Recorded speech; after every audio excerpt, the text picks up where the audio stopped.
Hello everyone, welcome back to my another blog. তো আজকে রবিবার সন্ধ্যাবেলা, তাই চলে এসেছি গাজল বৈশাখী মেলাতে। আমি আর স্যার সঙ্গে করে চলে এসেছি।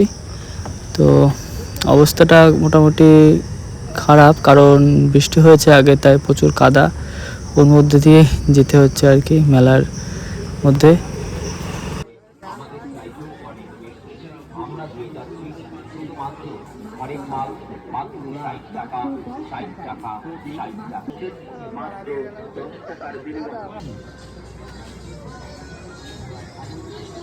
তো মেলার যেটা বিশেষ আকর্ষণ সেটা হলো যে রাশিয়ান জলপরি, ঠিক আছে?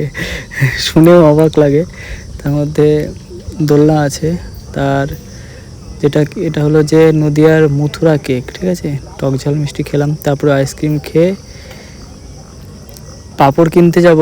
লাস্টে দেখছি পাঁপড় 5 টাকার পাঁপড় এখন 7 টাকা হয়ে গেছে, তাই না খেয়ে চলে এসেছি বাইরে, দিয়ে আবার অফিসে ঢুকলাম।